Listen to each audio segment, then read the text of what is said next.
to help. This premium formula supports optimal immune health and contains 6 powerful probiotics. So try Back to Pro to see if it helps you with our risk-free offer. Get 30 days of Back to Pro at no cost to you. Go online now or call us toll-free today. Europe has become the focal point of that campaign, and in particular, Germany. Can Berlin really afford to sit on the fence on this issue for much longer? China was Germany's biggest export market, especially for the automotive industry. Germany was also a key market for Huawei's expansion, and its political influence in Europe made a partnership valuable. Germany's Chinese ambassador Wu said, "If Germany were to take a decision that leads to Huawei's exclusion from the German market, there will be consequences. The Chinese government will not stand idly by."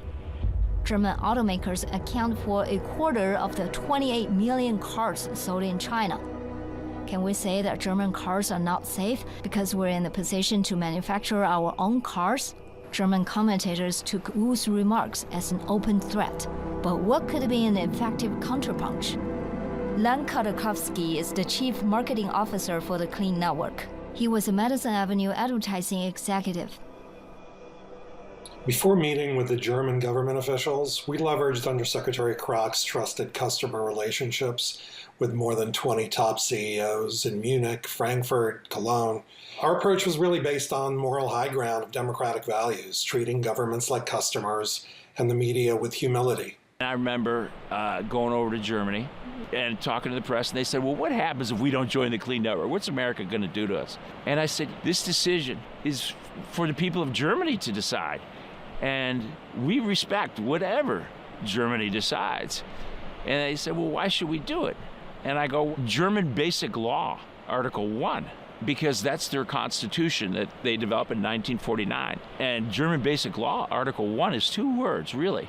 It's human dignity. It's the duty and the responsibility of the German government is human dignity. And I said, Huawei is the backbone for China's surveillance state. This is a tool that only the worst of dictators could have dreamed of. And this is what's responsible for all the human rights abuses, all the things that are going on in the surveillance state, all the stuff that's going on in Xinjiang where they're committing genocide. Then I saw what the press wrote. Krok's a different diplomat, than what we're used to. But I think you really got to speak in those terms. The other thing, too, in Germany was that I had known so many CEOs from DocuSign and Ariba, so they were my friends. I'd been on the stage with many of them. Keith got a surprise. Tim. What is that gift? And this is the DocuSign Digital Hero Award. Come on. And by the way, it's no small award, as you can see, for being a role model partner of digital leadership, innovation, and trust. Tim Hodges, you have the trophy. You are a great, great role model partner. We can't thank you enough. Everything that you've done for DocuSign, Europe, Germany, and the world. Thank you very much. Guys. What was the rationale you used with your friend Tim Hodges and other German CEOs about Huawei? One thing I'd always talk about, because I also have German roots, Germany sets the standard in terms of data privacy, security, quality, reliability, precision. They set the standard of the world. If you're utilizing Huawei in your 5G system, you just drop that golden standard. So it was really more an approach like that. 4 days later, Germany prepared legislation that would effectively ban Huawei from its 5G network. A senior security official described Germany's strategy to Huawei as strangle it in red tape. Team USA had accomplished their German mission. The tide would turn faster now in Europe, but the team was tempting a dangerous fate. COVID cases were ramping up rapidly throughout Europe.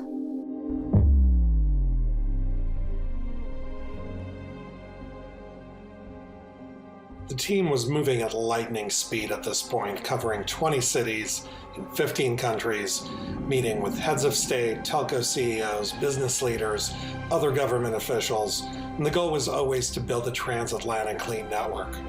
I'll never forget when we pulled off an unprecedented diplomatic feat. Undersecretary Kroc signed a trifecta of clean network agreements with prime ministers of North Macedonia, Kosovo, Bulgaria, all in one day. We were on a roll. And then the next day, we were notified that the prime minister of Bulgaria came down with COVID. Keith immediately canceled our next stop in Saudi Arabia, telling us my #1 responsibility is your safety. He chartered a plane personally on the spot and got us back home. And thankfully, nobody tested positive. The adoption of the Clean Network principles by the EU, NATO, 3Cs, and a growing number of European countries solidifies its credibility as a multinational initiative. The Clean Network had now become a transatlantic clean network. Its membership consisted of 26 out of 27 EU nations, 27 out of 30 NATO members, 11 out of 12 3Cs countries, and 31 out of 37 OECD members. The success of the Clean Network turned into an effective security blanket against the CCP's retaliation. After additional visits to Egypt, Bahrain, and the United Arab Emirates, the Clean Network grew to 49 clean countries, more than 100 clean telcos. The tide had turned. They had taken the momentum away from Huawei. But Huawei was not giving up. They had planned a counteroffensive, and Team USA was heading into an ambush.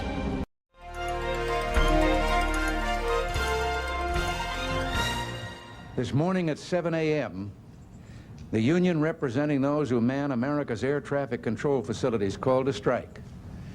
This was the culmination of 7 months of negotiations between the Federal Aviation Administration and the union. At one point in these negotiations, agreement was reached and signed by both sides.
From the lakes of Minnesota to the hills of Tennessee, across the plains of Texas, from sea to shining sea, from Detroit down to Houston and New York to LA, where there's pride in every American heart, and it's time we stand and say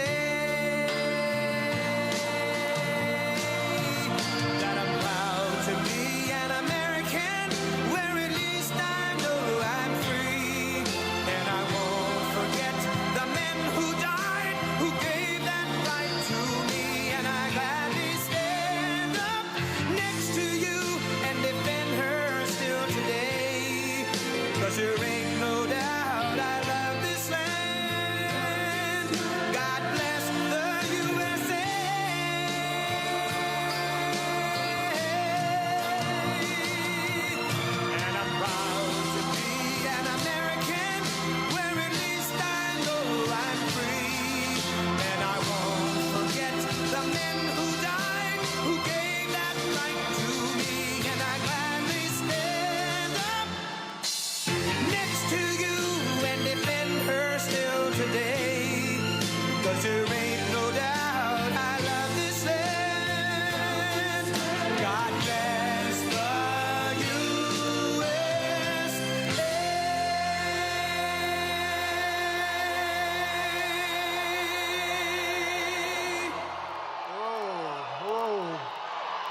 It's a lot of people.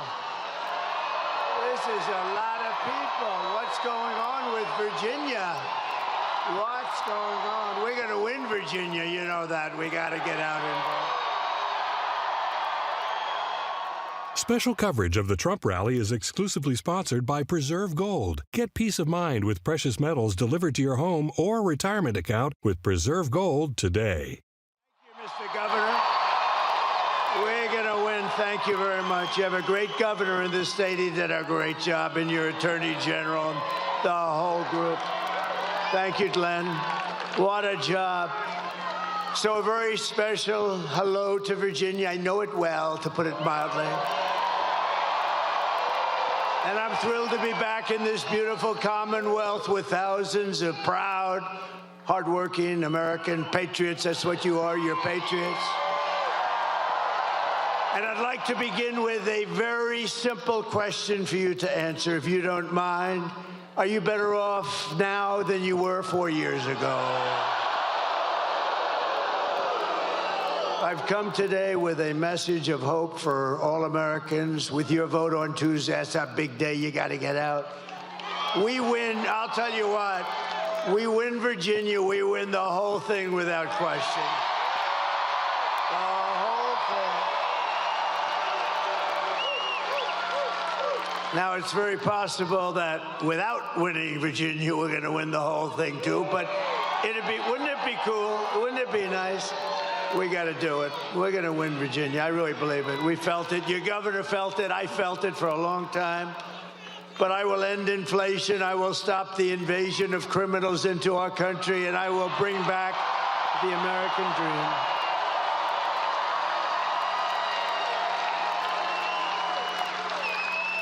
This is all you really need to know.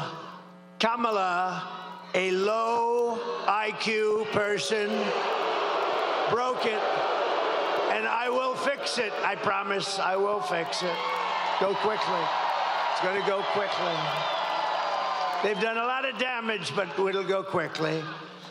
America will be bigger, better, bolder, richer, safer, and stronger than ever before. And this election is a choice between whether you will have 4 more years of incompetence and failure, or whether we will begin the 4 greatest years in the history of our country. That's what's going to happen. And I'm asking you to be excited about the future again. Be excited. You know, it's hard for you to be excited. You watch what they've done to this country. It's hard. Just be excited. It's coming back, and it's going to come back fast. And I'm asking you, remember this, to dream big again. You're going to dream big, and we're going to do some incredible things, because this will be America's new golden age. It's going to be a golden age of America. We're going to get the stupid people out of here as quickly as possible. What they've done.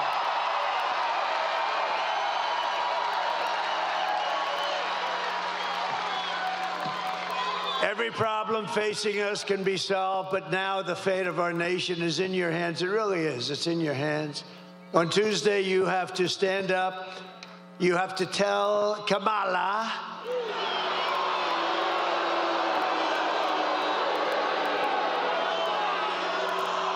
and you can't call her Harris. You know why? Because nobody knows. I mean, you say Harris. Who the hell is Harris?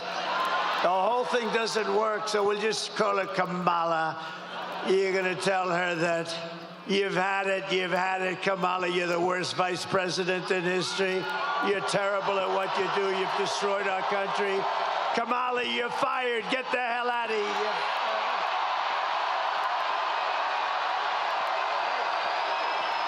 Get the hell out of here.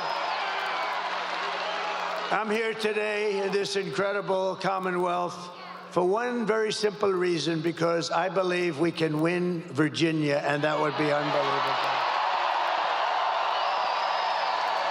And working with your governor, we will get MS-13 the hell out of your communities. You're loaded up with them.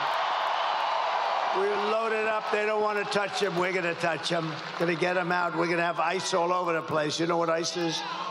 You know what ICE is? They're very tough people that love our country. And if you don't have very tough people, you're not getting MS-13 out anytime soon. No, ICE doesn't mind. ICE is like MS-13 is their cup of tea. We will cut your taxes, create millions of jobs, fix your schools, stop the indoctrination of your children, and we will not let them try to change your kids' gender. No, you will not be doing that. We won't be changing your children's gender with their transgender craziness. And we will protect parents' rights, and we will protect school choice. You're going to have school choice here. School choice. And we'll bring back an education system based on merit. Don't forget, our Supreme Court gave us in a very great ruling a decision that we're actually allowed to use merit again, merit, so that if somebody works hard, they do well. They work so hard and do so well. We actually have a merit-based country again. Can you believe it? Isn't that nice? And we will, of course, keep men out of women's sports, I promise.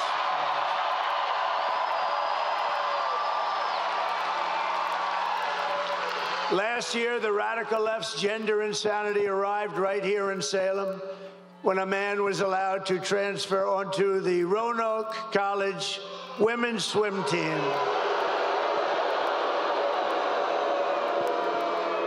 And I just met them backstage, the great swimmers. I didn't notice a male on that particular team. I didn't notice a male on that team. Perhaps I don't understand what's happening, but I didn't see any males on that team, believe me. But the brave members of the swim team stood up to the transgender fanatics, something new in our country. And those strong, and I would say beautiful, but I'm not allowed to use that term anymore with women, because if you say beautiful, it means the end of your career in politics. You're not allowed to say a woman's beautiful, so I will not tell you how beautiful they are, but they are beautiful. But those strong, beautiful, intelligent women, they won. They won. And today we're joined by 7 of the great members, really championship, incredible swimmers of the Roanoke College women's swim team that have gotten a little publicity. They've gotten more publicity than I have. What the hell's going on here? Including team captain Lily Mullins, a real champion. Come on up. Come on up, ladies.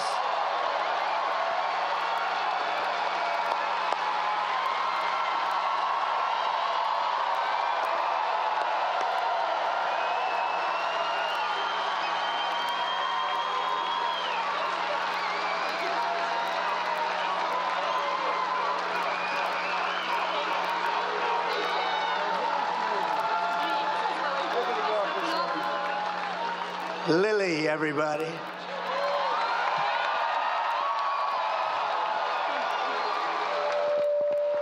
Sorry. Thank you so much, President Trump. As female athletes especially, we know that men have an inherent advantage over women in sports. And due to current policies, though, men are competing against women of all ages in all sports. Joe Biden and Kamala Harris have advocated for and pushed for this anti-woman sex-based discrimination to continue all over this country. And point blank, it's unfair. So I would like to thank you, President Trump, for standing with women and promising to protect the rights of all of us.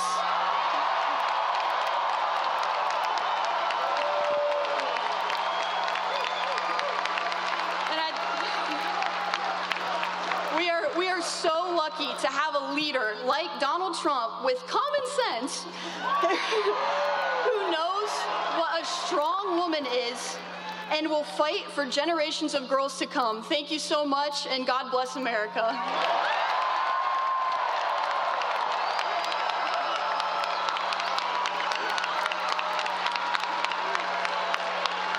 What a good job. Thank you, Lily.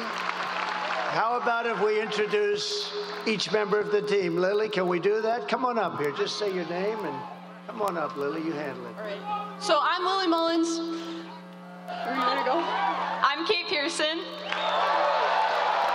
I'm Katie Blankenship. I'm Juliana Morrow.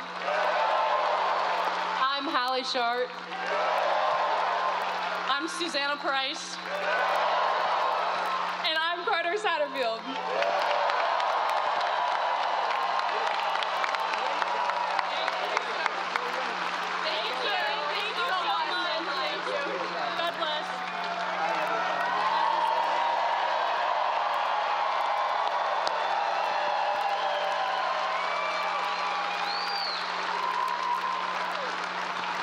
What the hell is going wrong with our country? Can you imagine? And the men don't realize they're tougher and smarter than us. I hate to say it, but they're tough.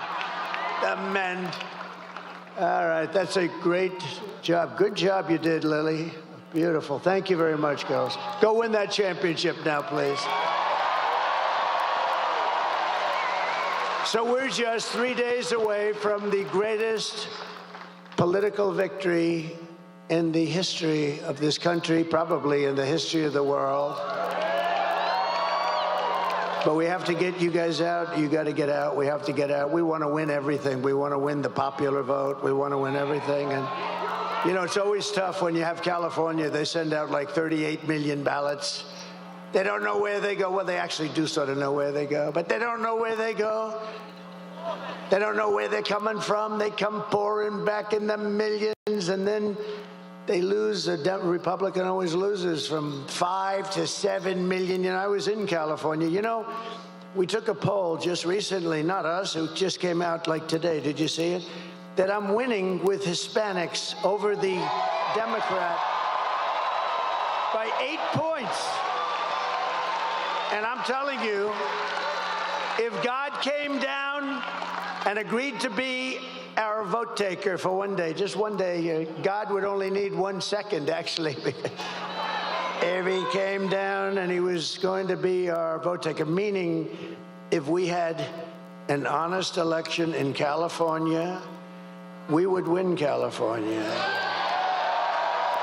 But when you have New York, Illinois, and California that like automatically, it's like ridiculous, automatically goes to a Democrat, it's tough to win the popular vote because they're 3 big states and it's like automatic. Nobody's supposed to question them. You have Gavin Newsom, who's a governor of California. And he just signed a bill. And in signing the bill, you know what it says? If you're an official, if you're anybody, you are not allowed under any circumstances to ask whether or not somebody has voter ID. If you say, let me see your voter ID, you are criminally liable. They will give you the electric chair. Ma'am, may I please see your voter ID? How dare you ask me for voter ID? How crazy is this place? But you have a very sane, very solid governor. There's something very nice.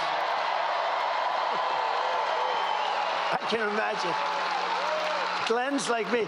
I think when we heard that one, we said, this is getting a little bit crazier. So now it's not only that you don't have to have voter ID, now you're not even allowed to ask for it under penalty of a lot of problems. It's crazy. We got to straighten that whole mess out. And then they say he lost the popular vote, but you know, it's tough. But I have a feeling, I mean, the polls are showing we're going to win everything. We're going to win the popular vote. We're going to win everything.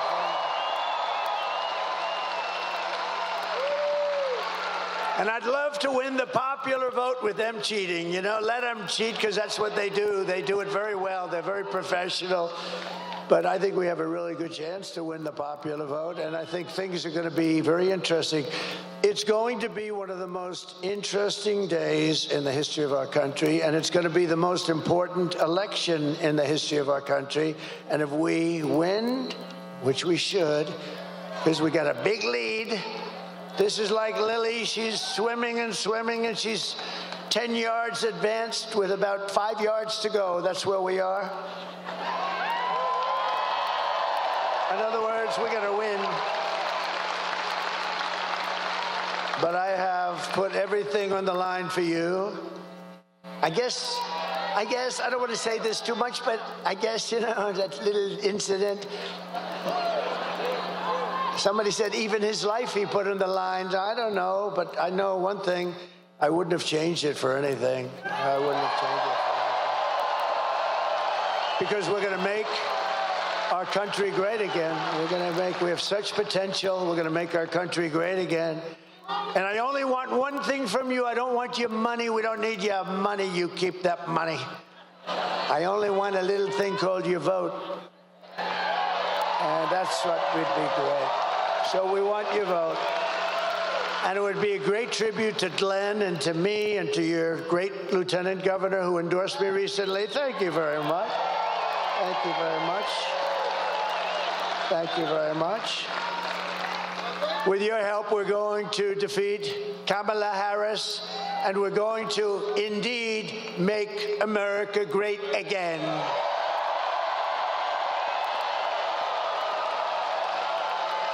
So yesterday was a big day. I can't believe this happened. I can't believe it happened, you know. I don't think anybody can believe. I've never seen numbers like this in my life, because it was announced that Kamala's economy is like in a depression. The worst numbers I've ever seen, the worst numbers in many, many, many years. Kamala's economy added only 12,000 jobs. I've never heard of that before. Just by normal growth, you add 100 or 150. And for years, we've been looking, for many years, for decades, 200, 250,000. So yesterday it was announced that they added only 12,000. It's the lowest number in many years. But that's the good part. That's the good part for them, because we lost nearly 30,000 private sector jobs, along with nearly 50,000 manufacturing jobs in 1 month. This is not recession stuff. This is depression. I hate to tell you that. Under Kamala's catastrophic agenda, and Crooked Joe, but I don't even know, is he still around? What the hell? You know, in all fairness to him, you might have noticed I'm not a big fan. But he was running. I spent $150 million trying to defeat this guy. We spent, think of it, and we were doing well. We had the debate. He didn't do great, but he did fine. We had the debate, and his numbers weren't great.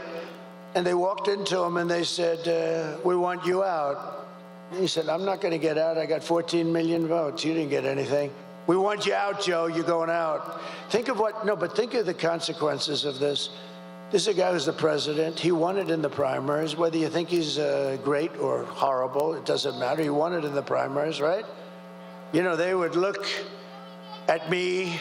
If we ever did that, they would say, this is a threat to democracy, right? Everything I do, he's a threat to democracy.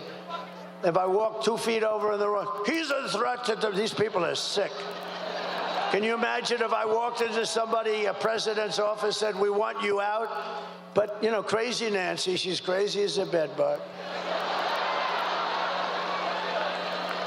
And I don't know, I think the Attorney General, maybe you can look at it. You have a great Attorney General. By the way, we just won a big case, Mr. Attorney General. We just won a big case. Because our Republicans have to activate a little bit. So did you know that Nancy Pelosi was a big investor in Visa? Okay, hey, she started off with nothing, and now she's worth $200 million. Other than that, I think she's been quite honest. Her average pay was about $139,000 over those years. And now she's worth $200 million, but she's quite an honest woman. But did you, Mr. Attorney General, I think this is most important for you. I don't know, maybe you can look at it. You know, you touched that little Washington area a little bit, so maybe you could look at it. So she's a big investor in Visa, right? Big. I mean, you know, she's got plenty of money, plenty of cash, and not a good woman. She's a bad woman. Bad woman. I think she hates our country, actually. when she impeached me, knowing that I did nothing wrong, I said, that's a bad woman, bad. But she had Visa stock. She had Visa, big position of Visa, Mr. Attorney General. And guess what happened? She sold her whole stake. And then the following morning, the Department of Justice announced that we're doing a major investigation of Visa and the stock. So I don't know, maybe it's coincidence, Mr. Attorney General, but think of it. She has Visa stock. She sells, and the following month, sold all of it. She had it for years. And the following morning, they announced a major, major investigation into Visa. You know what happened to that stock? It wasn't a pretty thing. So we'll check that out. I hope that he checks that out. Because you know what? She's a crook. And she's been doing that for years. She's been doing that crap for years. You ought to look at her. Under Kamala's catastrophic agenda, more than 100,000 manufacturing jobs. This was just announced yesterday. They've been wiped out since just the start of the year. These are our prime jobs. These are manufacturing jobs. These are the best jobs. 150,000 Americans joined the unemployment rolls. Can you imagine? This stuff is just all coming out. Remember, 818,000 jobs 2 months ago were fake. They put them in. It was going to be through the election. They put in 818,000 fake jobs, and they were going to announce and revise, biggest number ever. They were going to revise the numbers right after the election. These are crooks, okay? And fortunately, there was a whistleblower that couldn't stand it, and he blew the whistle. And we've learned. And now yesterday with these numbers, we learned a revision down also of an extra 112,000 jobs. These are big numbers. You know, normally it's like 2,000 jobs, 4,000 jobs.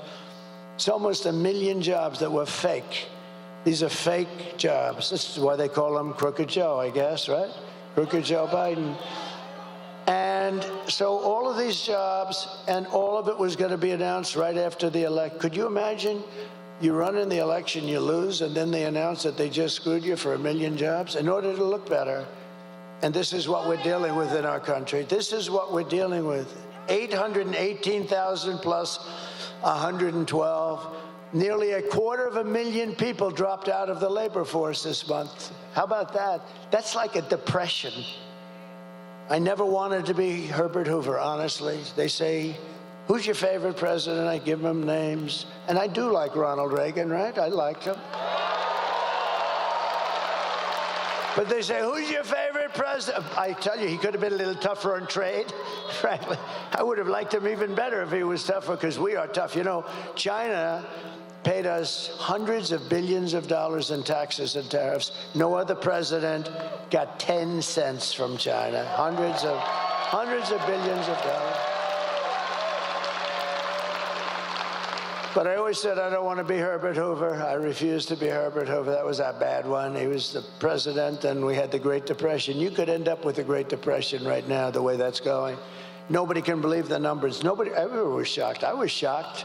I heard it, and I said, oh, let me, you know, TiVo, one of the greatest inventions in history, right?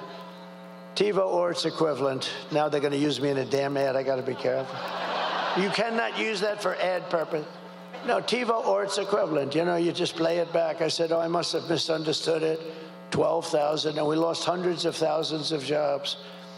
We cannot take 4 more years of these incompetent people running our country.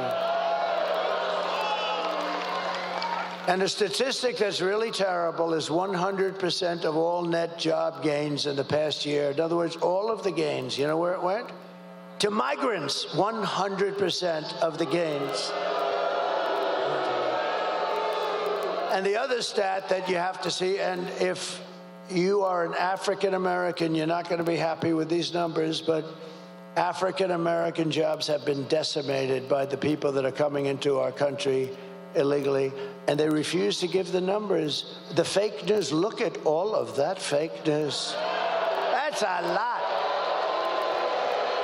That's a lot. They must have heard that your governor is going to be here. He has done a job. He's not going to take it easily because, think of it, the numbers are so bad. They came in and they come in illegally, and many are murderers, drug dealers, and criminals of all kinds. You know, the crime rate in Venezuela and other places where they come from all over the world. But the crime rates in many of these countries, all of the countries, is way down because they're giving us their criminals, they're bringing them into our country. But for African Americans, the job numbers are horrific. And they're not going to be announced until right after the election. I think people should demand, because I heard numbers that are so bad. And Hispanic Americans, great Hispanic Americans, I just had a poll. Can you believe it? I'm leading the Democrats with Hispanics. That wasn't supposed to happen. You think that's shaking them up a little bit? That's not a number that was supposed to happen, but it does happen because they're great people and they know I know it. They're entrepreneurial, they're hardworking. And in many ways, I've faced them many times. They're brutal. They can be brutal. They're unbelievable. But you know what? They're starting to be affected too. But the African-American population of this country is being decimated by the hundreds of thousands of people that just keep pouring through the open borders of stupid Kamala. And you know what? They should announce those numbers right now before the election, because you won't have one black person that votes for Kamala. You won't have one, because when you see those numbers, you're going to know exactly what I'm talking about. That's just like they didn't want to announce these other numbers, but they had the whistleblower. Maybe there's going to be a whistleblower for what's happened to the job markets for hardworking, wonderful black people that have had jobs for years, for 20 years, and they have houses with mortgages on them and everything else. And what the hell's going to happen to them? So you ought to take a good look at what they're doing, because they're holding those numbers because they want to get the election over with. And I don't think it's going to matter. I think we're going to win anyway.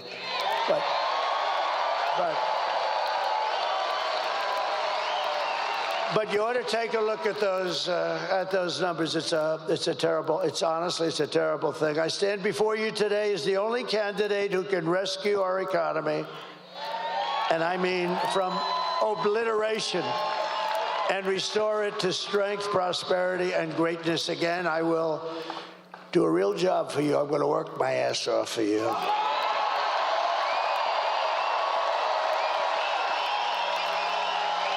And I didn't need this. I didn't need to be with you today. I could have been at a gorgeous beach in lots of places. I own some of the most beautiful beaches. I could have had that salt water from the oceans. I like oceanfront property best. I could have been standing on a beach, my beautiful white skin getting nice and tan, being smacked in the face by a wave loaded up with salt water. And I could have said, the hell with everything. I could have had the greatest life in the world. Instead, I got missing a little piece of my ear.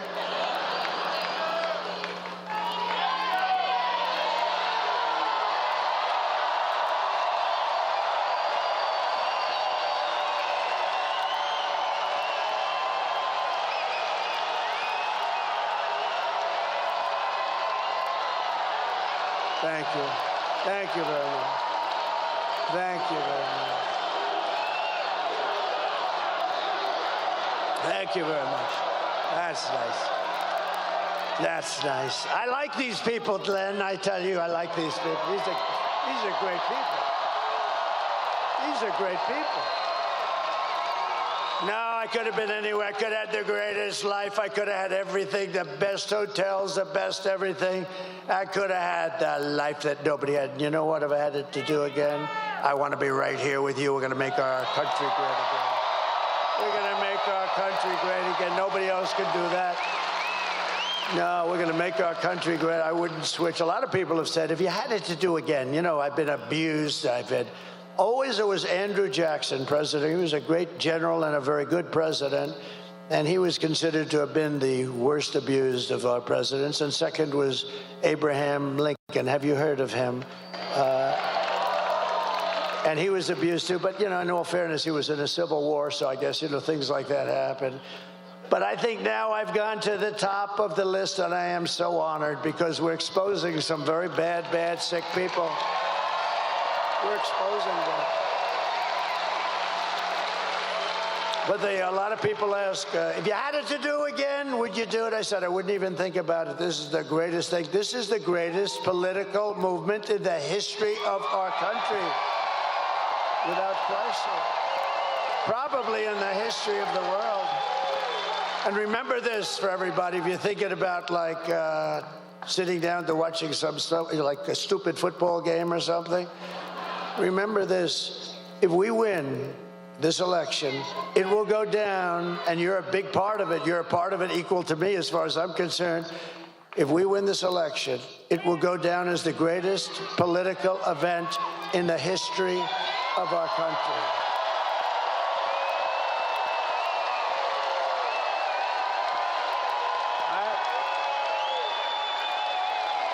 If my opponent knew how to fix the economy, it would already be fixed, right? Why didn't she do it? You ever see where she gets up and she says, we're going to do the, today she had a new thing.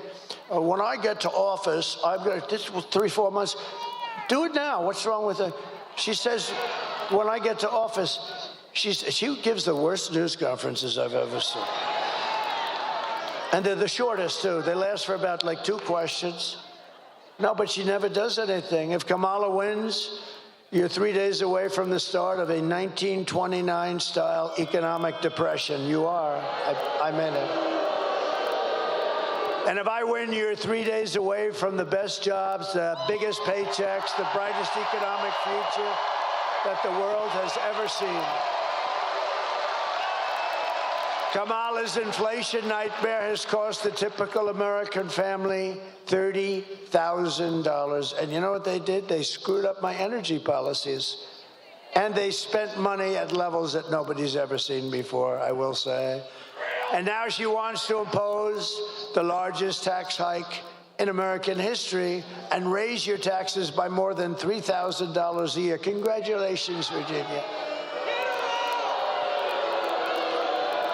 I've watched politics all my life and stuff, and I've been involved now in it for longer than I would have even thought, because I never thought I was going to run for office. I never thought I was going to run. And then one day I looked at how stupid everything was, because we are now, we're really, it's not like conservative, liberal, they like to call themselves progressive, so I call them liberal specifically for that reason. But it's not like progressive or conservative. We are the party of common sense, right? We need borders. We need walls. I built over 500 miles of wall. Walls work. 2 things work. What are they? Walls and wheels. Everything else is obsolete in about 15 minutes. They come up, sir, I have a new computer. Look at this. Oh, I said, that's beautiful. You get it? And about 3 weeks later, it's obsolete. Speaking of computers and brilliant people, Elon Musk, how good is he?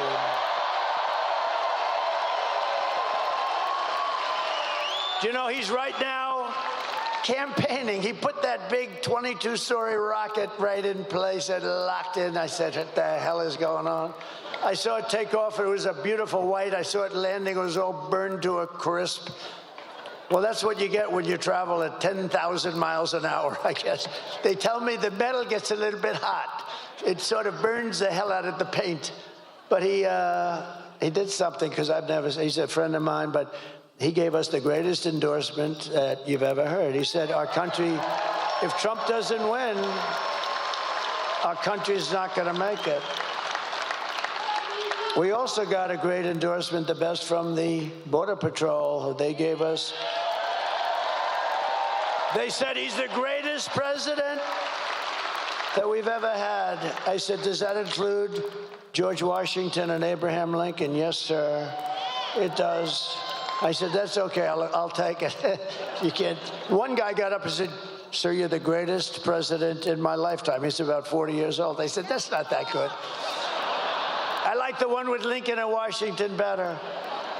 But no, the Border Patrol went and they gave us, he gave us, they didn't just give me, we're on the same mindset. It's really, I view it as us actually more than I do me. But they gave us the best endorsement you've ever seen, and they said, she is incapable of doing anything. You know, for 4 years, she's been in charge of the border, almost, we're getting very close. I said, how many times in front of a whole big room just like this, I said, how many times did she call you? I had 10 Border Patrol people, the top guys, all of them wanted, we got a unanimous endorsement from thousands of Border Patrol, and they're great people. They're great. They want to do their job. I said, how many times did she call you over the 4 years? She never called, sir.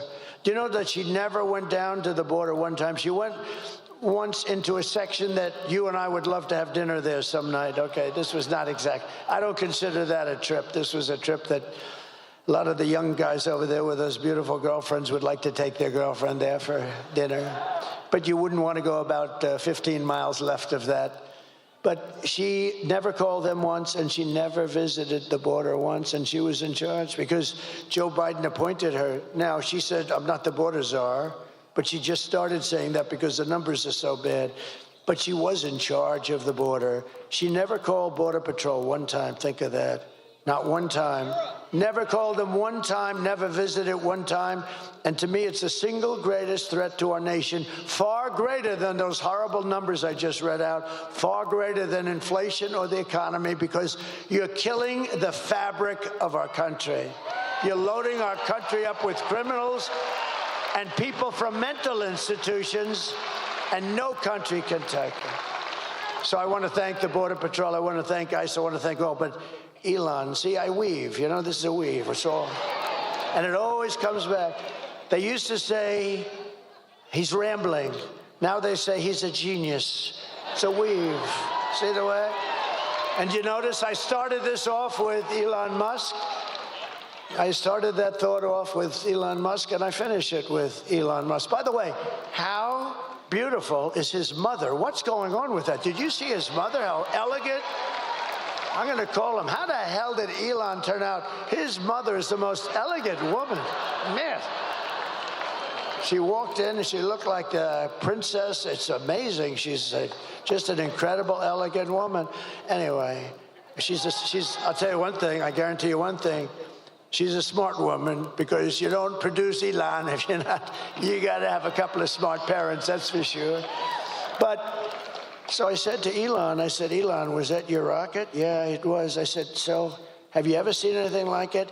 First of all, he wanted to be here, but he said, I really love Virginia, and he has a lot of stuff around here. I think he's got a lot of stuff everywhere. You want to know the truth? But he's an incredible guy.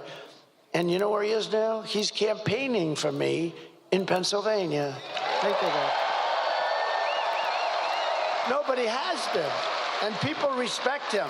People respect him so much. You know, he's just a unique guy. You know, we have to protect our brilliant people because we don't have too many of them, right? But think of it, he's campaigning for me right now, and he felt it was more important, and he sends his regards. But he gave us the most beautiful, but I said, I watched this thing going, and I told the story. You might have heard it 2 nights ago. I'm on the phone with a very important guy. It wasn't Glenn. It wasn't your attorney general or your lieutenant governor, because I wouldn't do that to them. But this guy was very, very, like one of the most important guys. And I'm watching the screen of the television, and I'm on the phone. And I say, could you hold on a minute? I'm seeing something here that I don't believe. That was the 22-story rocket ship coming down.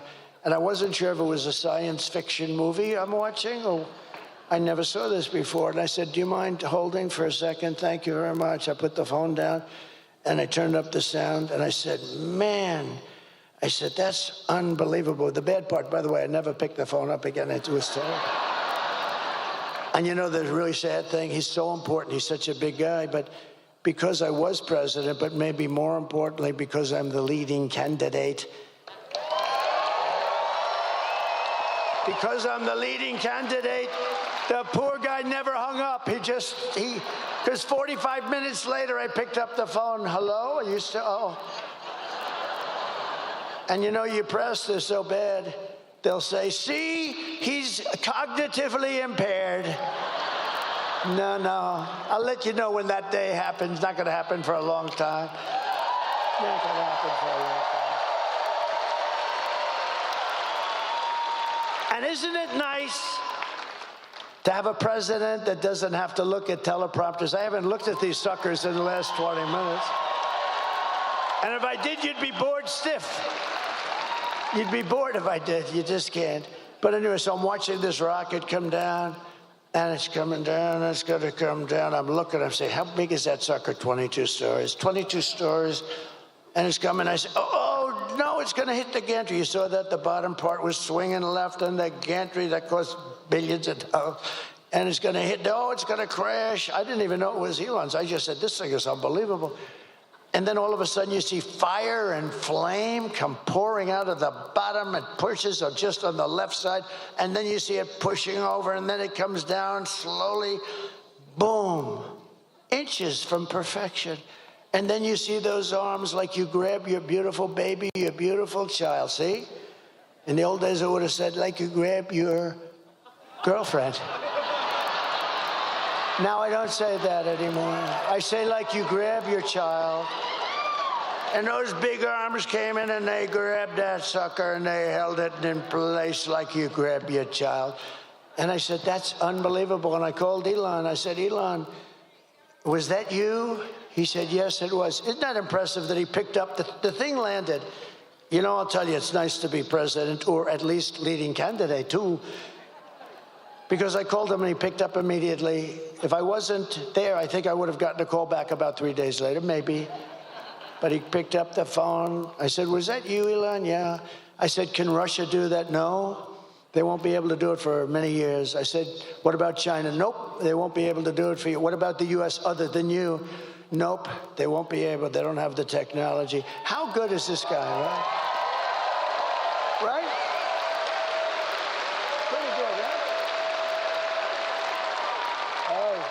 Oh, shit, look. I'm looking at the back of my head. What the hell? I look over at Youngkin. Now I look up there. I see I'm having a bad hair day. This is not good.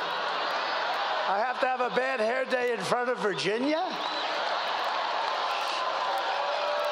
That's not good. Well, at least it's a nice picture.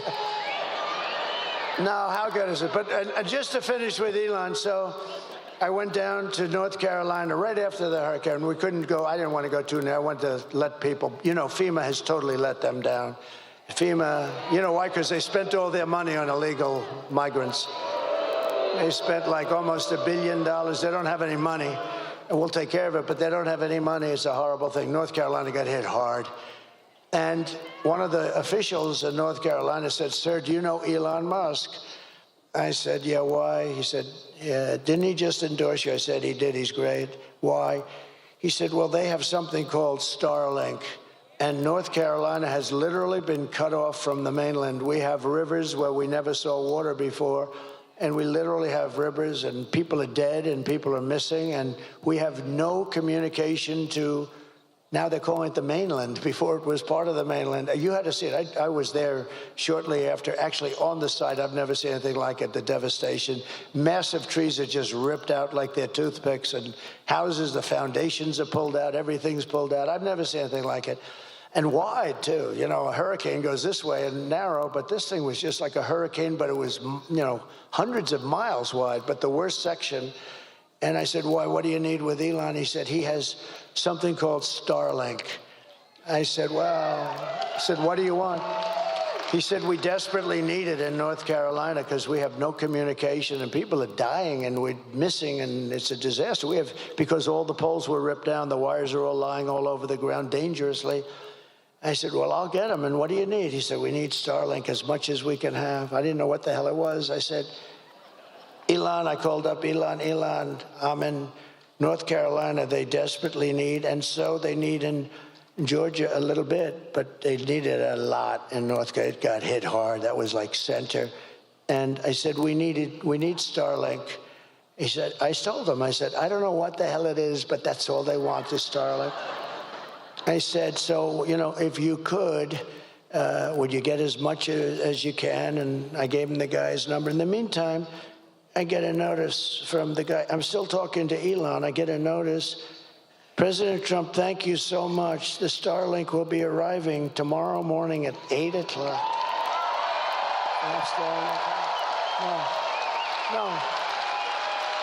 No, but here's the point is, I wasn't even off the phone. So I'm talking to him, and I say, Elon, I just got a notice that Starlink is going to be arriving, but I'm talking to you on the phone. How the hell did you do that? He said, well, I have a very unusual way of communicating. I mean, I don't have to waste a lot of time on small talk, he tells me. I said, that's good. No, is that the coolest story, though? So anyway, they got the Starlink, and it was a lifesaver. I mean, he's a great guy. We need our brilliant people. And another brilliant person, you know, and this is not easy for him, because they've been Democrats for about 5,000 years. RFK Jr., right?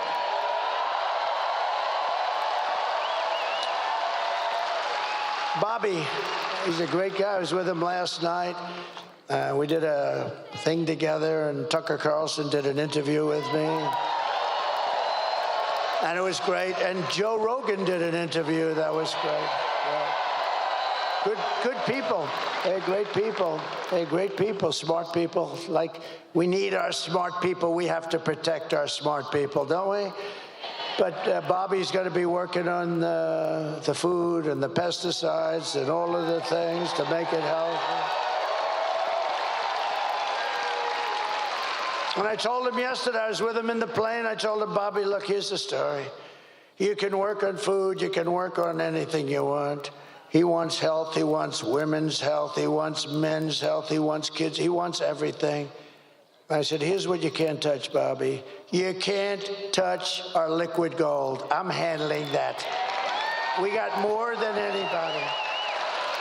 And Bobby, we cannot, that's the only thing, Bobby, you got to leave that to me. We're going to make so much money. We're going to pay off debt, reduce your debt. We got more liquid gold than Russia, Saudi Arabia, Bobby. So have fun with pesticides, but the liquid gold you have to leave with me. We'll do very well. Nice, clean energy. We're going to give you so much energy. But we have a lot of people. We have all these endorsements. Tulsi came in. She actually just turned Republican. Tulsi Gabbard. We have, Brett Favre. How about Brett? No, how nice was that? I was in Wisconsin. Brett Favre, he's a great guy. He has a hand, but he was a great guy. But that was a big one yesterday. It was something that was really nice. Hard for athletes to do it, as I said. But I will massively cut taxes for workers and small businesses, and we will have something called no tax on tips, no tax on overtime, and no tax on Social Security for our great seniors. And to lift up American families, I will protect and expand the child tax credit that we already created. And I will support a tax credit for family caregivers who take care of a parent or a loved one. Do you know? They're not spoken about. Angel moms and angel wives, a lot of great people. But you know that if they didn't exist, they take care of their son who may be horrifically wounded in an accident or in war. That if we didn't have these angels, I call them angels, they're all angels. If we didn't have these people, you could build your hospital system 3 times bigger and it wouldn't be big enough. The money that they save us and the incredible credit that they give, the care that they can give is something that's unbelievable. And I just think, we have to acknowledge it, so we're gonna do a nice big credit for them. And they didn't even ask for it. They didn't ask for it. They don't ask for anything. They don't ask. A lot of people ask. Everybody asks for everything. Everybody wants. They want. They didn't want. They just want to take care of their beautiful baby. The baby may be 45 years old, maybe 40. To them, it's their baby. They want to take care of their baby. I mean, think of that, how incredible. And you could never give that kind of care in a hospital. I don't care what hospital you're talking about. You could never do what they do. But you'd have to triple your hospitals, and you wouldn't be able to do that. And it could never be what they give. So it's pretty amazing. So we're going to take care of them, right? It's going to be good. We have so much liquid gold. We'll just take a little bit of extra. Think of it. More than Saudi Arabia. And you know, I had approved, and then Biden ended it, Anwar. Anwar is the biggest fund. It's in Alaska. The biggest, every president for years.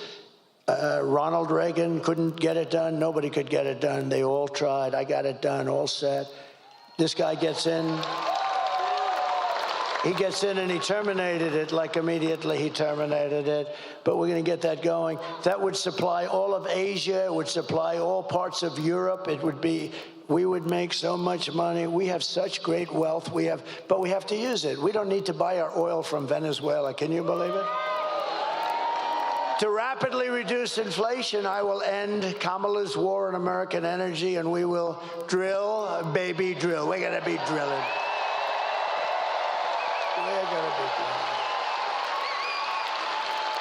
And I will cut your energy prices in half within 12 months, 50%. 12 months from January 20th, that's when we assume the office of president, assuming we win. We got to win. You got to get out. You got to vote. Crazier things have happened. You got to get out and vote. Otherwise, we didn't win anything yet. All we're doing is we have a nice lead. We're heading down the home stretch. But you got to get out. You got to vote. You got to bring everybody you know. Just make it. And by the way, the bigger the victory, the more it looks like we can do the kind of things we want. So. And as we rescue our economy, I will also restore our borders. We're going to restore them. You know, we had the safest borders. And would you drop, if you have it, drop my all-time favorite chart. I love this chart. I love this chart. I wouldn't be here if it wasn't for this chart. Where the hell?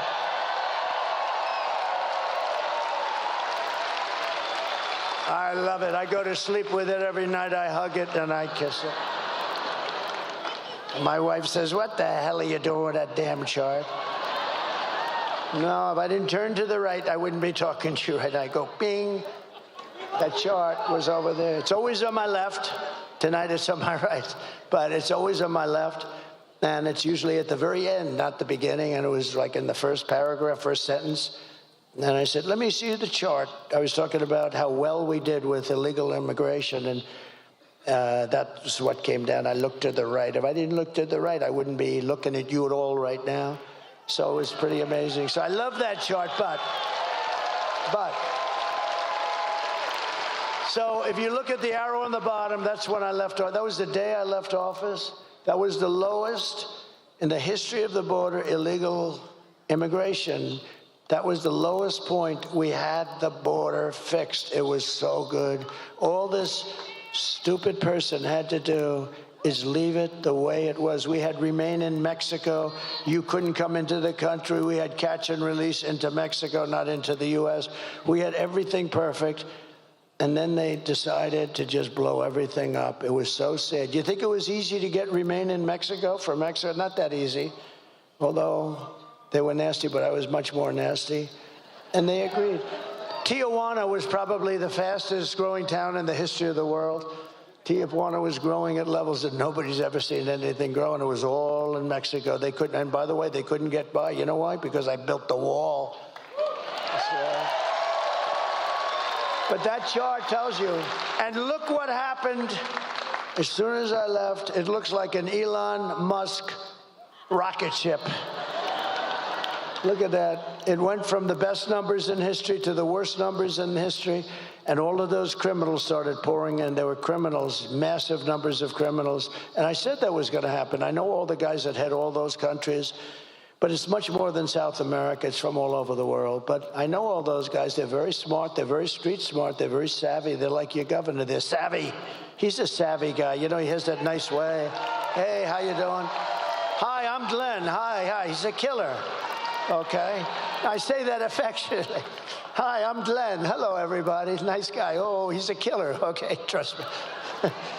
You know that's a compliment. He understands it's a compliment, but it is. He's smart. But they're smart people, and they're streetwise. I said, if you have an open borders policy, every country in the world is going to drop their prisoners into our country. And that's what happened. They're criminals, they're gang members, they're drug dealers, they're terrorists. They're all in here. You know, I had in 2019, I don't even believe this number, Border Patrol numbers, they had 0 terrorists, 0. The next year they had 11. My years, 2 of my 4 years. This is after I got it really fixed and really good. Think of it, 11, that's not a lot. It's dangerous, but it's not a lot. But they actually had 0. I don't even believe that. I think somebody had it, but they had it at 0. Now you look at it, they come in by the thousands. The worst terrorists in the world are in our country, from the Middle East, from all over. And nothing good's going to happen here. Nothing good is going to happen. These people are what they've done to our country is unthinkable. It's the single biggest problem that we have. And we're going to fix this problem, and we're going to fix it fast. Thank you. Over the past 4 years, Kamala has orchestrated the most egregious betrayal that any leader in American history has ever inflicted on our people.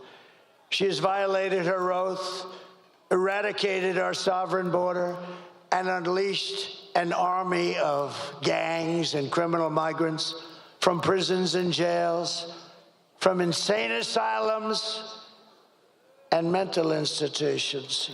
You know who comes from the insane asylums? You know who it is, right? They always give me a hard time. Hannibal Lecter, the great Hannibal Lecter. You know the press to show you how bad they are?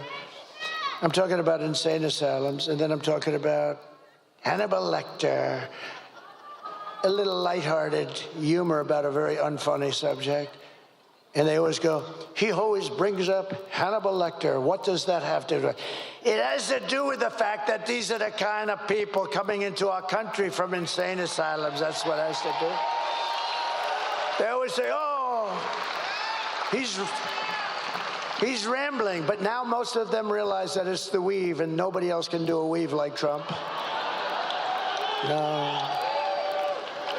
Joe Rogan said it the other day. We did a great interview. He's a great guy. And I started talking about something, and then I went to another very pertinent subject, but it was, related barely. Bing, then bing, bing, bing.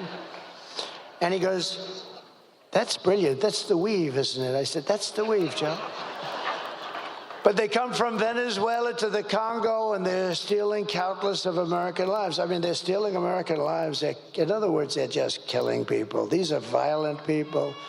The only thing good is they make our criminals look like nice people. These are killers, and they're just killers. You know all about MS-13. You have an MS-13 problem. I'm going to work with your governor, and we're going to get MS-13 out of Virginia within 1 month.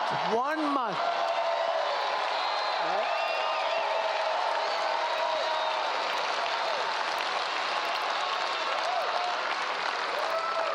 And you know what? She wants to defund ICE. Think of that. She wants to defund. If we didn't have ICE, I couldn't make that promise. I'll get them down here in force. They're going to clean out this state, and we're going to get them the hell out of here in 1 month. But today I want to hear directly from a mother, and I'd like you to just listen, because this is such a sad thing. This is brand new from a couple of days ago. And the people that I was in a room of people when they first put the tape on, because you have a lot to choose from. There's so much crime and so much horrible crime with the migrant crime. I call it migrant crime. And we saw that. And I had some of the toughest people, and like 75% of them were absolutely crying all over the place. These are men that probably haven't cried since they were a baby. Maybe they didn't cry even then. And they're crying all over the place. But I'd like you to take a look at this, and it's so unnecessary. It should have never happened. Please, thank you. Sunday night, I asked her to not stay up super late because of her coming to work with me in the morning first to do her summer school. She said, okay. I told her good night and I love you. I went to bed, not realizing that that was going to be the last time I saw her. We're best friends. Yeah. We're going to shake it again. I woke up to notice she wasn't in her bed. I'm in my heart trying not to lose my mind because I don't know where she is. I finally remembered her phone had a location on, and her phone was pinging just 2 minutes down the road, right behind the skate park. I start driving to the direction the phone was being pinged at, and I see a couple cop cars with lights on. I see yellow tape, and immediately my heart drops and sinks to the bottom of my stomach. My daughter's hands and ankles were both bound. She was strangled to death, left with no pants. And I know in my heart, she fought incredibly hard. She was not going down without a fight. We begin with two men we're learning are charged with capital murder tonight, accused of killing a 12-year-old girl. Police say these men strangled her before dumping her into that creek. Both men were in the country illegally. Apprehended, then released by Border Patrol less than 3 weeks before Jocelyn's death. The men accused of killing Jocelyn Nungare are affiliated with the gang known for brutal violence. Kamala Harris was in charge of immigration in our borders. If we had better border policies and not open borders and not these catch and release policies, I truly believe this all could have been prevented.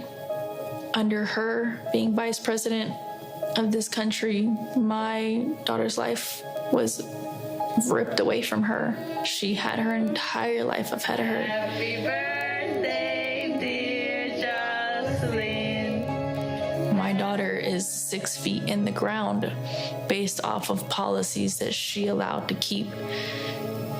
Kamala Harris did have one job, and she not only failed, not me, she failed my daughter.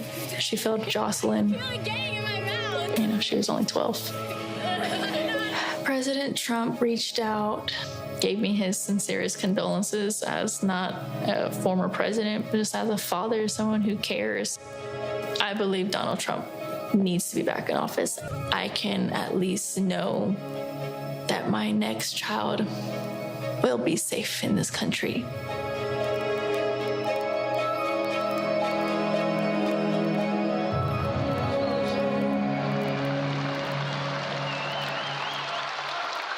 So sad, so unnecessary. Would have never happened if you had, like the chart shows you, would have never happened. What a sad, sad situation. Here today is another American mom, Tammy Nobles, and her wonderful husband, Jeremiah. 2 years ago, Tammy's 20-year-old daughter, Kayla, was found raped, tied up and strangled to death with a telephone cord in her home in Maryland. Kayla's murderer was an illegal alien MS-13 gang member who was apprehended by Border Patrol, but under the policy of Kamala Harris, he was released into the United States to kill and kill at will. Tammy, please come up. Thank you.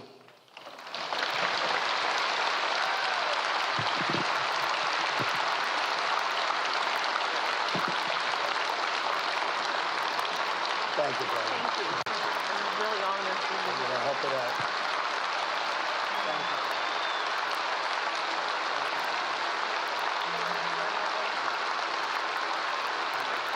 I would like to take this opportunity to thank President Trump for inviting me here today and bringing Kayla's story to all of you. He brings real people and real stories. Kayla celebrated her 20th birthday 3 days before she was murdered. She was struggling with autism and the obstacles. She finally found a job that she could do and that she could do well. She had 2 jobs. She loved animals, especially her cat, Oreo. She loved going to church, and she loved God.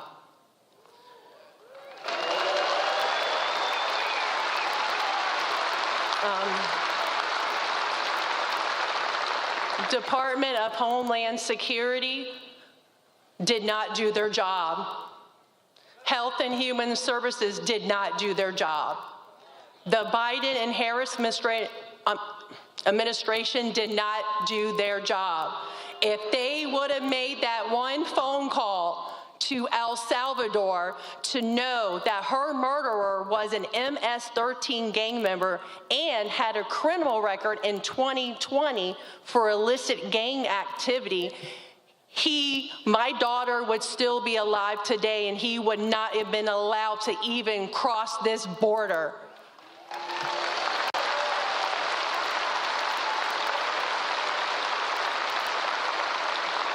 Health and Human Services did not verify his sponsor.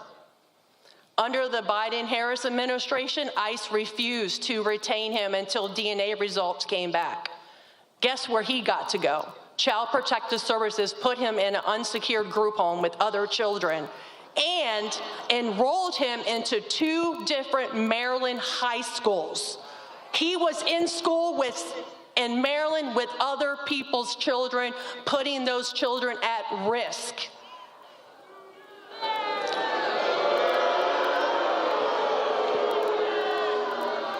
I am Kayla's voice. For those that have not voted yet, please think of Kayla and the countless others who lost their lives to an open border. Thank you.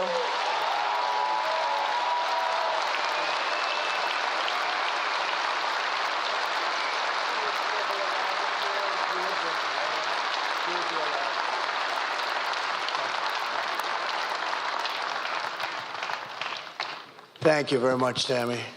So many said, well, we're gonna do that. So many stories like that. It's you could go on all day, all night, forever. And this is just the beginning. You haven't seen anything. These people, they don't do anything. They're oblivious to it. They don't even treat the people that have been so badly hurt. They don't even call them. They don't talk to them. They couldn't care less. It's incredible, actually. I don't get it. Nobody gets it. But we will hold Kayla's memory in our hearts forever. It's a story like so many other stories. And many different forms of crime. There's gang crime taking place. There's crime that we've never seen. There's some crimes that we've never seen anything like it. They run over people in the sidewalk for sport. See that guy? I'll run him over. Watch. These people are sick. We just can't have a country like this. When you vote on Tuesday, vote in honor of Kayla and Jocelyn and Laken Riley and Rachel Morin and every American who has been stolen from us by Kamala's open border. The day I take the oath of office, the migrant invasion ends and the restoration of our country begins.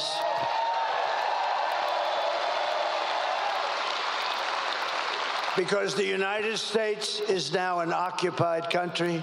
Think of this. Think of this. With the United States, we're an occupied country. This is all over. This is in small towns. Look at our beautiful Ohio.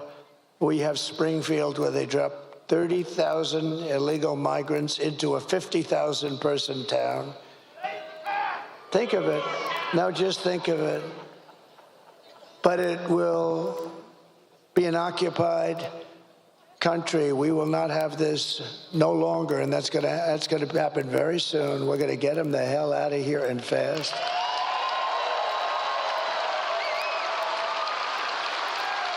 Look at Aurora in Colorado. You have a governor, unlike your governor. He's radical left. He's a lunatic. He's petrified because you have one of the toughest gangs in the world there, and they're taking over large swaths of Aurora and other places in Colorado and all over the country. November 5th, 2024 will be Liberation Day in America. It's going to be liberation. On day one, I will launch the largest deportation program of criminals in the history of America. I will rescue every city and town that has been invaded and conquered, and we will put the vicious and bloodthirsty criminals in jail or kick them the hell out of their country. We're going to get them out of our country. And to expedite removals of Tren de Aragua. This is said to be the most vicious gang anywhere in the world, although I think MS-13 gives it an awfully good shot. And other of these savage gangs, I will invoke the Alien Enemies Act of 1798.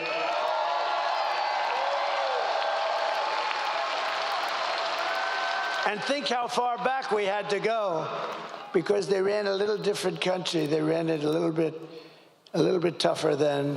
We had to go back to 1798 to target and dismantle every migrant criminal network operating on American soil.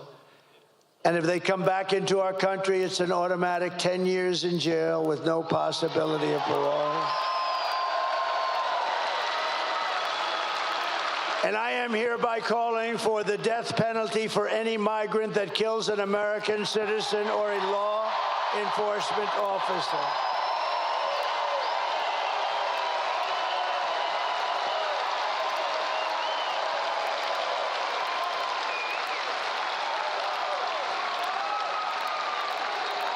And we are going to protect our law enforcement officers. They protect us. They protect us, and we're going to protect them. We're going to protect them. And I will immediately ban all sanctuary cities in the United States of America. And despite all of the damage that Kamala has caused, she has spent the final week of her campaign comparing her political opponents to the most evil mass murderers in history. That's us. She compares us. Then sleepy Joe Biden called our supporters garbage, called you, me, all of us garbage. We're garbage. And then he tried to get out of it. Did you see he wanted to change the transcripts? Can you imagine? It's like 60 Minutes. It's like, he reminds me of 60 Minutes. Let's change their answers. You ever see that one before? She gave a bad answer. They took the answer out and they put another answer in. They haven't done that for me. But because I think it'll make you happy, I'll tell you right now, we just sued them yesterday for a lot of money. Because we consider it to be, Mr. Attorney General, election interference fraud. We have a good case. My response to Joe and Kamala is very simple. You can't lead America if you don't love Americans. You can't. They don't love America. And you can't be president if you hate the American people. Everything Kamala says is a lie. Her entire campaign is one hoax and slander after another. But the only way to stop the lies is to swamp them with the votes. We're going to swamp them like they haven't been swamped before. Kamala has no vision, no ideas, and no solutions. All she can talk about is Donald Trump. Can you believe it? Good evening, everyone. Tonight I will speak. Good evening, everyone. Tonight I will speak about Donald Trump. Donald Trump. Donald Trump. Donald Trump. Donald Trump. Donald Trump. Donald Trump. Donald Trump. Donald Trump. Donald Trump. Donald Trump. Donald Trump. Donald Trump. Donald Trump. Donald Trump. Donald Trump. Donald Trump. Trump.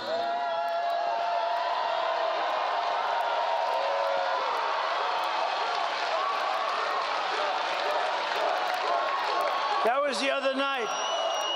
That was 2 nights ago. She's supposed to be talking about economic development, which she knows nothing about. She kept saying, Donald Trump this, Donald. She's crazy. She has got a massive and untreatable case of Trump derangement syndrome.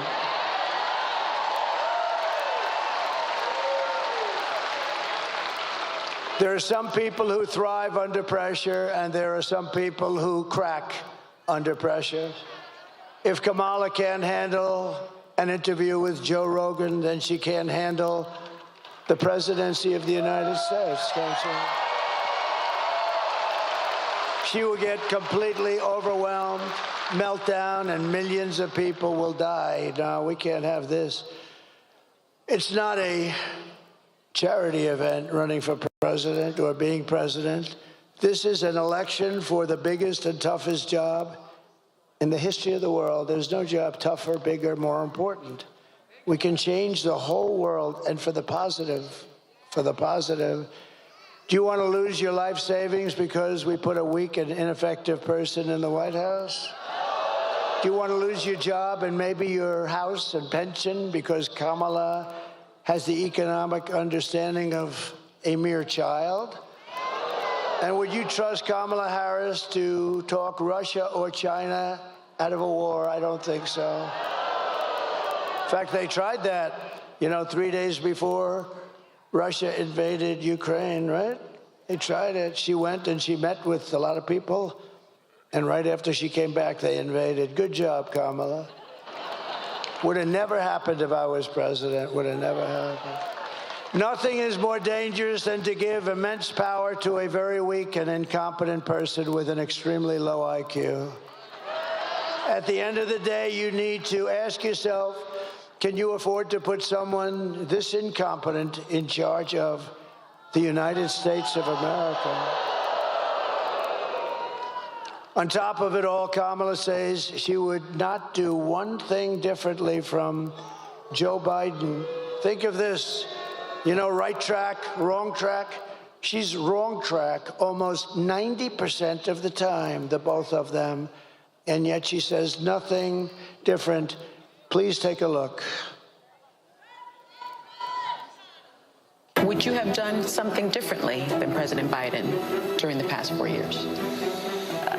There is not a thing that comes to mind. I stood there on the tarmac watching you check your watch. The chaotic and deadly U.S. evacuation from Afghanistan stunned Americans and the world and cost the lives of 13 U.S. soldiers. Would you have done something differently? There is not a thing that comes to mind. More than 13,000 illegal immigrants convicted of murder have been caught at the border and then released into the United States. An Afghan national is in custody today after being accused of plotting an election day terrorist attack. The suspect entered the U.S. on a special immigrant visa. Gut-wrenching new details in the murder of Georgia nursing student Laken Riley. The illegal immigrant suspect, who cops say committed the heinous murder, is a Venezuelan national who crossed the unsecured southern border back in 2022. 2 men investigators say are in the country illegally from Venezuela are charged with capital murder in the death of Jocelyn Nungaray. A fifth illegal immigrant accused of attacking 2 New York City police officers over the weekend showed no remorse or regret. Would you have done something differently? There is not a thing that comes to mind. Only 18% say the economy is in excellent or good condition. US inflation has hit a new 40-year high, increasing by 9.1% over the financial year. Authorities saying Train de Aragua, which has been linked with more than 100 criminal investigations here in the U.S., has now been found operating its criminal enterprise in apartment complexes. Were you the last person in the room? Yes.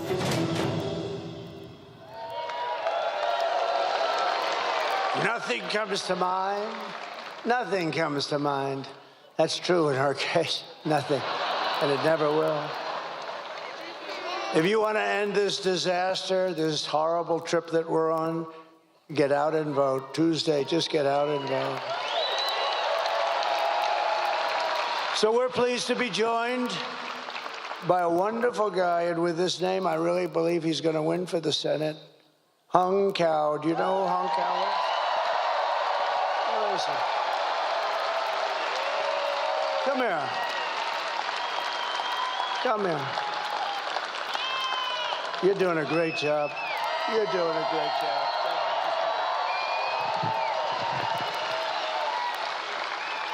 You know, sir, the Italians make this car called Fiat, and it made me think of something. You know what Fiat stands for?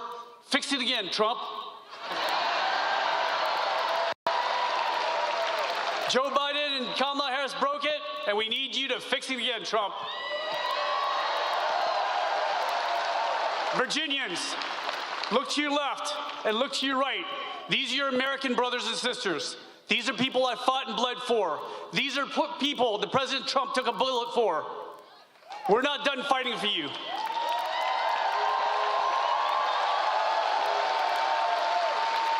So on Tuesday, when we go out, unlike the left, we're not going to vote for the hatred of one man.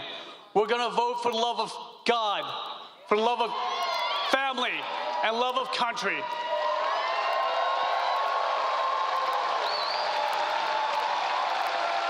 And Mr. President, we will deliver 13 electoral votes for you.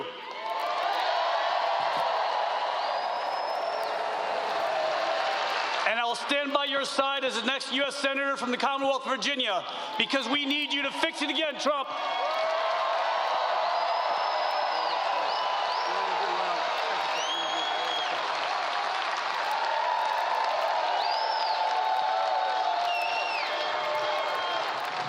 Thank you very much. He's going to do well. You got to get out, vote for him. It's a big deal, too. That would be a big one. And he deserves it. A great hero, you know. He's a great hero, great military hero. A man who's also a hero, in my book. A man who's done a spectacular job running your beautiful Virginia. He's done a beautiful job. He's, you know, I called him about this. I think, do you think we should do it? What do you think? He said, I'm telling you, we can win. And he's worked so hard on this event. We spoke many, many times, Glenn, didn't we? Many, many times. And I just want to thank you. And I know you spoke before, but if you'd like to come up and say a couple of seconds, or you could just stay where the hell you are, Glenn. Come on up. Come on.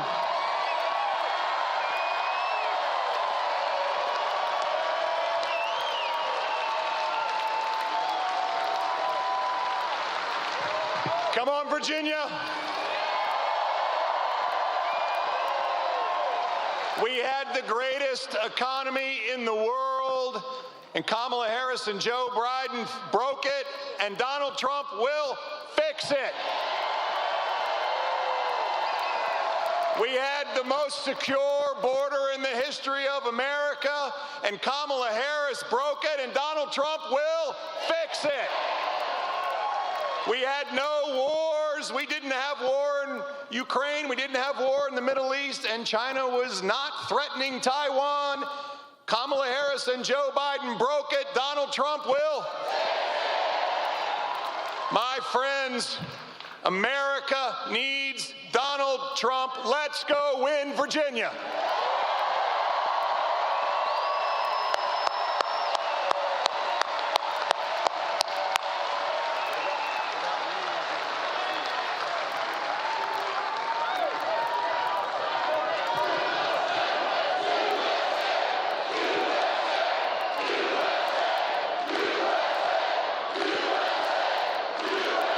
Thank you, Glenn. You got a great governor. You have a great governor and a great guy. Thank you very much. Also with us, Lieutenant Governor Winsome Sears, Lieutenant Governor. Thank you very much. Great honor to have you. Thank you very much. Your Attorney General, Jason. Where's Jason? What a job, Jason. What a job you're doing. Thank you, Jason. Good job. Good victory we had, too, huh? Had a big victory on the voting. That was at the Supreme Court. That was a good victory. Wow. Also, members of Congress, friends of mine, warriors, are always fighting and winning. We win a lot in Congress. Ben Klein and Morgan Griffith, thank you very much. And congressional candidate John McGuire. John, thank you very much, John. Good luck. And a special guy who's really doing a job, Rich Anderson, Virginia GOP chairman. Thank you, Rich. Good job. What do you think, Rich? We're going to make it? You're going to win here? Huh? You better work. We got to. Good job. Thank you, Rich, very much. And we have RNC Chair Michael Whatley is here. Michael Whatley. What a job he did. He's doing a job. Thank you, Michael. You know, Michael was the head of the GOP in a place called North Carolina, and we won it easily, and there was no theft. He had 601 lawyers working. I said, that's the guy I like for this. And I said, you don't have to worry about the votes. Just worry about the theft. And that's all I had, because we got plenty of votes. We got so many votes, but we want more. Michael, say hello, please. Just raise that beautiful hand. Thank you very much. He's doing a great job. And one of the greatest entrepreneurs in America, Mr. Steve Witkoff. He's a great gentleman. Thank you, Steve, wherever you may be. Thank you, Steve. Most generous guy. But here are the facts. Kamala is a radical left Marxist, rated even worse than crazy Bernie Sanders himself. Even worse than Pocahontas, I would say. Kamala destroyed our economy. She was an original creator of defund the police movement. Anybody that wants even defund the police for 1 day, 1 second is not worthy of being president of the United States. Kamala vowed to abolish ICE. She pledged to confiscate your guns and endorsed a total ban on handgun ownership. She wants to confiscate. She will confiscate your guns. Would anybody in the room or anybody outside, you have 25,000 people outside. I wish I could show them. Can we show them? Is there a way? Because they are outside, and I mean, they are the greatest people. We got 25,000. Is there anybody here that would like to give up their gun to Kamala? She even called for free sex changes for illegal aliens in detention at taxpayer expense. And perhaps worst of all, she never worked at McDonald's. Can you believe it? A liar. She's a liar. In conclusion, with your vote this November, we are going to fire Kamala, and we're going to save America.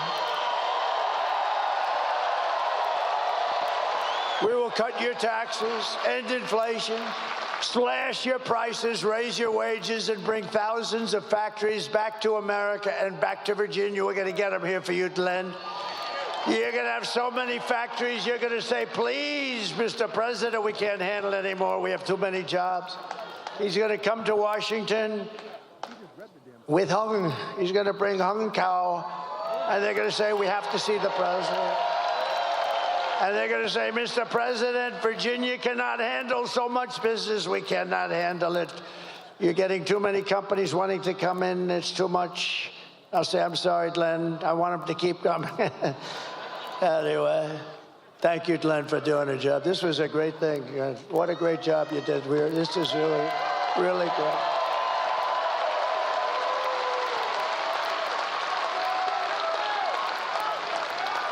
We will build American, we will buy American, and we will hire American.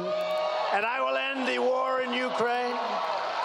And I will stop the chaos in the Middle East. October 7th would have never happened if I were president. And I will prevent World War III from happening. We're going to prevent it.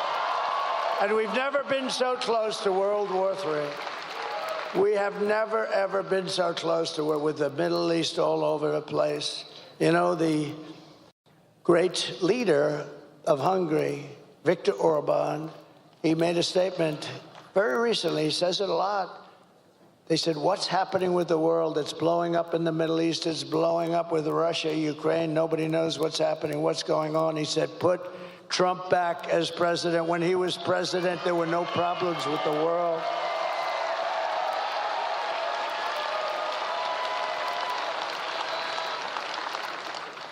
We will crush violent crime and give our police the support, protection, resources, and respect they so dearly deserve. And we will strengthen and modernize our military. I rebuilt our entire military. Then we gave a nice chunk of it to Afghanistan. How'd you like that? What a horrible time. I think it was the lowest point in the history of our country. 13 dead soldiers. I got to know their parents and relatives a lot, really well. They wouldn't even call them. They've never gotten one call from Kamala or Crooked Joe. Never got a call. Think of it.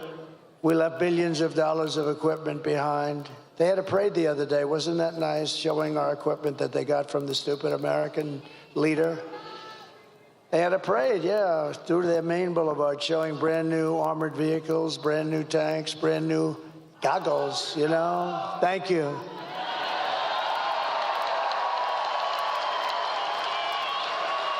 Thank you. What a nice group. Where's that group? Let me see. Stand up. Let me see. Whoa. We're going to get you a better seat next time. You're right at the top row.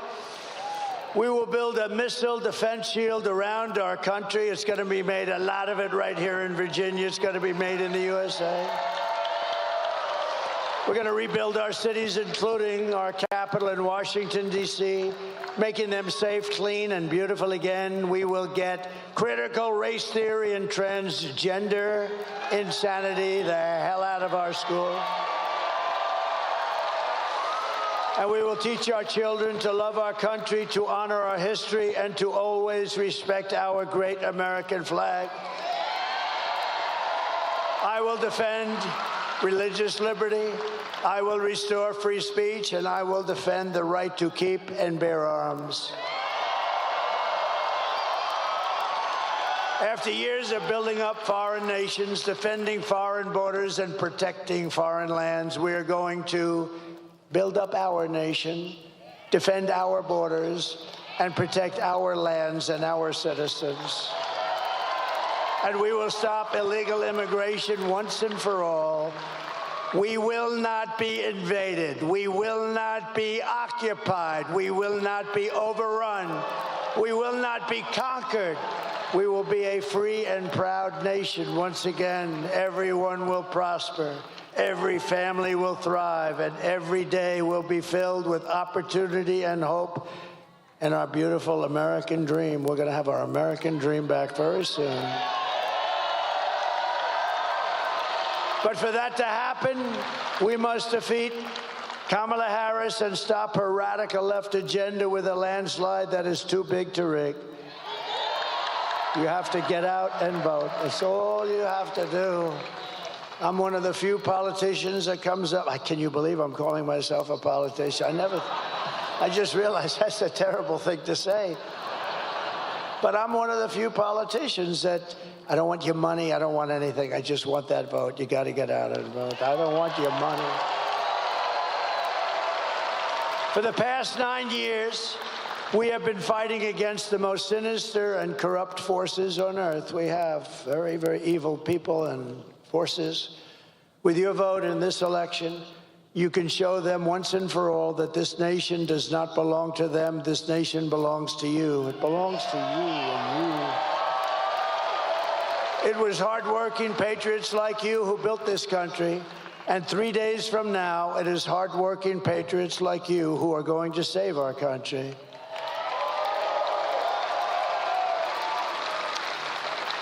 After all we have been through together, we stand on the verge of the 4 greatest years in American history. They will be great years, and we're starting from so far behind, but they will be great years. With your help, from now until Election Day, 4 days, even less, we will restore America's promise, and we will take back the nation that we love. We are one family, one people, and one glorious nation under God. We will never give in, we will never give up, we will never back down, and we will never, ever surrender.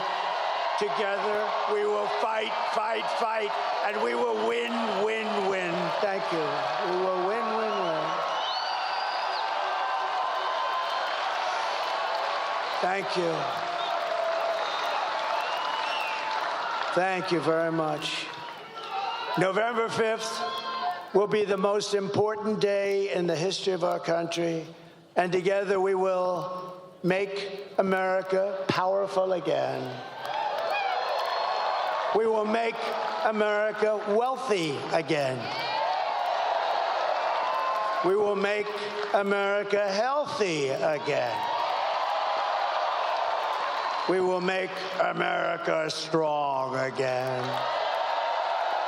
We will make America proud again.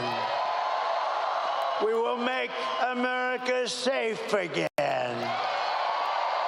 And we will make America great again. Thank you, Virginia. Thank you very much. Thank you. God bless you all. God bless you. Thank you. Thank you, Virginia.